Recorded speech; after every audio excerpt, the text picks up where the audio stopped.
Assalamualaikum warahmatullahi wabarakatuh. Kami dari kelompok 5 ingin mempresentasikan tentang kasus auditing penerimaan klien baru. Pertama-tama perkenalkan, nama saya Tazkia Nur Aziza, NIM 2010421041, dan dua rekan saya yaitu Vila Anggriati Liong Alfafi NIM 2010421042 dan Leni Septia Ningrum NIM 2010421043.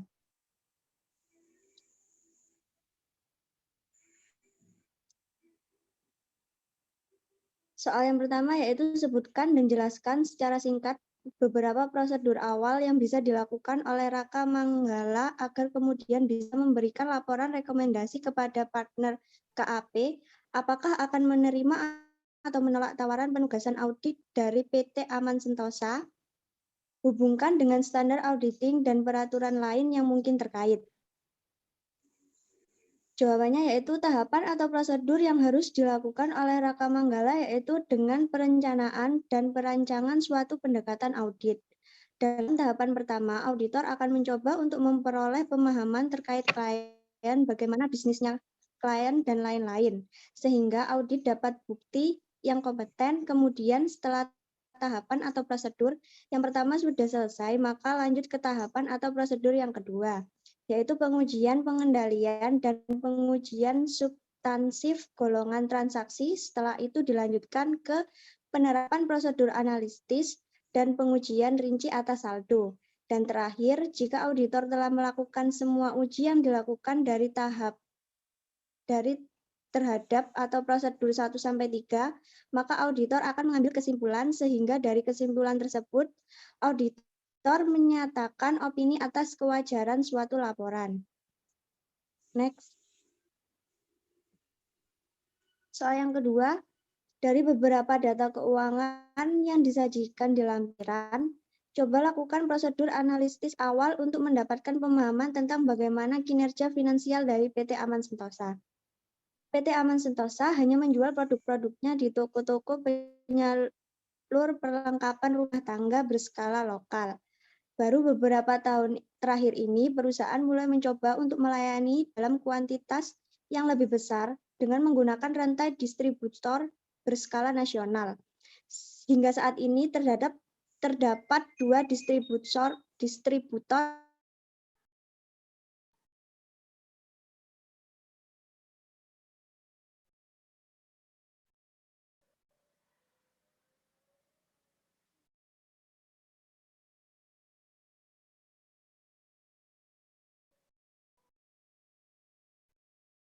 jam beberapa tahun terakhir. Tepat ketika perusahaan mulai mencoba untuk melakukan kerjasama dengan 2 distributor nasional peralatan rumah tangga. Di bulan Oktober 2010, perusahaan menunjukkan aktivitas manajemen turnover yang cukup signifikan, di mana dalam bulan tersebut, wakil manajer operasional dan juga staf controller dari perusahaan memutuskan untuk mengundurkan diri dengan alasan mendapatkan pekerjaan di kota lainnya. Alasan yang sesungguhnya dari pengunduran diri kedua orang tersebut terkesan disembunyikan oleh pihak manajemen. Selanjutnya, di bulan November, perusahaan memperkerjakan wakil manajer operasional yang baru, Andika Surya Dharma, yang telah berpengalaman di bidangnya selama 12 tahun. Sedangkan staf kontroler yang baru, Indra Wibawa, datang ke perusahaan sejak awal bulan Desember 2011 dengan pengalaman yang terbatas, dan ketika memulai pekerjaan di PT Aman Sentosa, dia memiliki beberapa kendala dengan sistem IT dari perusahaan yang terkesan dengan sangat rumit. Sedangkan posisi Presiden Direktur dari PT Aman Sentosa sendiri disandang oleh Sandi Sebastian yang merupakan anak dari pendiri perusahaan dan telah mempunyai pengalaman luas di industri yang digelutinya saat ini. Selanjutnya akan dibacakan oleh Saudari Vila. Baik, selanjutnya soal ketiga. Dari prosedur analisis yang dilakukan, apakah ditemukan hal-hal yang nantinya akan dijadikan acuan oleh KAP sebagai titik tekan pengauditan selama proses audit berlangsung ketika seandainya KAP Sutara dan rekan penerima penerima penugasan dari PT Aman Sentosa? Sebut dan jelaskan. Jawabannya yaitu ketika Raka Mangala sebagai manajer audit diproyeksikan untuk melakukan keputusan penerimaan klien dengan PT Aman Sentosa, menemui manajer keuangan dari PT Aman Sentosa. Revan Rastama, manajer keuangan tersebut menyatakan bahwa alasan perusahaan memutuskan untuk mengakhiri kerjasama dengan auditor terdahulu dikarenakan auditor tersebut mengakhiri kerjasama dengan auditor terdahulu karena auditor tersebut tidak benar-benar mengerti lingkungan dan akan. Perusahaan menganggap bahwa seharusnya perusahaan bisa mendapatkan opini audit wajar tanpa pengecualian terhadap laporan keuangan dikarenakan mereka telah melakukan beberapa penyesuaian dengan akun-akun yang dipermasalahkan oleh auditor. Penyesuaian dengan akun yang dipermasalahkan oleh auditor sebelumnya yaitu akun-akun perusahaan dan persediaan. Selanjutnya, PT Aman Sentosa percaya bahwa dengan menyerahkan penugasan audit ke KAP Sutara dan rekan, selanjutnya KAP Sutara akan menjalankan tugasnya dengan baik dikarenakan mempunyai SDM yang komponen di bidangnya, serta pada akhirnya dapat memberikan opini audit terhadap laporan keuangan yang bisa membantu perusahaan untuk melakukan IPO di Bursa Efek. Soal selanjutnya akan dibacakan oleh saudari saya, Leni. Baik, untuk soal keempat, melihat dari kondisi bisnis dan beberapa tujuan yang dimiliki oleh PT Aman Sentosa, seperti apa yang dipaparkan dalam bagian latar belakang industri PT Aman Sentosa di atas, sebutkan dan jelaskan beberapa akun yang nantinya akan menjadi area pengauditan utama oleh KAP. Jika mungkin, hubungkan dengan beberapa asersi manajemen terkait. Jawabannya yaitu, perusahaan sangat berharap banyak agar adanya audit opini dari KAP Surata dan rekan bisa tujuan untuk melakukan IPO atau garasi nama besar KAP kepada calon investor PT Aman Sentosa terhadap laporan informasi keuangannya. Beberapa informasi tentang industri dan manajemen perusahaan yang didapat adalah sebagai berikut. Pergerakan industri perlengkapan rumah tangga di Indonesia tumbuh dengan kecepatan yang cukup stabil atau sedang. Total aset perusahaan yang ada dalam laporan keuangan di tahun 2011 sebelum audit adalah 76 miliar 392 juta rupiah.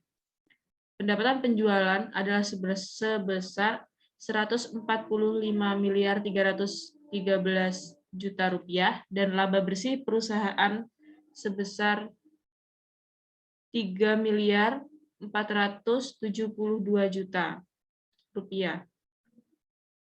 Pada tahun-tahun sebelumnya, karena keterbatasan modal yang dimiliki perusahaan tidak melakukan inovasi baru terhadap produk-produk yang dihasilkannya.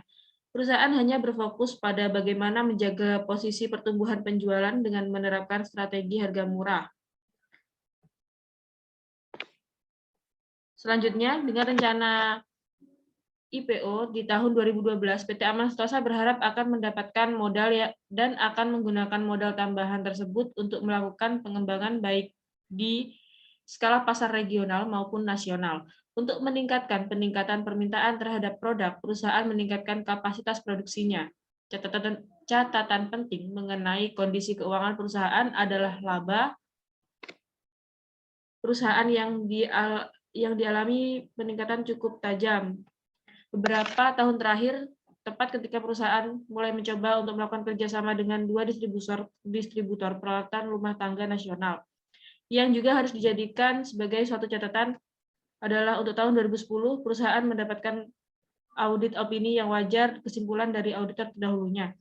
Pengecualian yang ada di opini audit tahun 2010 ditunjukkan kepada akun-akun pendapatan dan piutang dagang. Auditor juga telah berganti KAP auditor sebanyak 3 kali selama kurun waktu 10 tahun terakhir. Yang kelima, soal kelima, dengan segala analisis yang bisa dilakukan, selanjutnya menurut Anda, apakah rekomendasi yang diberikan oleh Raka Manggala menyarankan kepada partner KAP Surata dan rekan saran untuk menerima atau menolak tawaran perikatan audit dari PT Aman Sentosa? Untuk menjawab pertanyaan ini, kemukakan alasan yang detail dengan juga mendasarkan pada standar auditing, peraturan dan kode etik profesi terkait. Jawabannya, persyaratan penerimaan atau menolak audit, yaitu harus melakukan pengecekan terhadap latar belakang karena untuk memastikan bahan informasi yang diperoleh dari entitas memang akurat.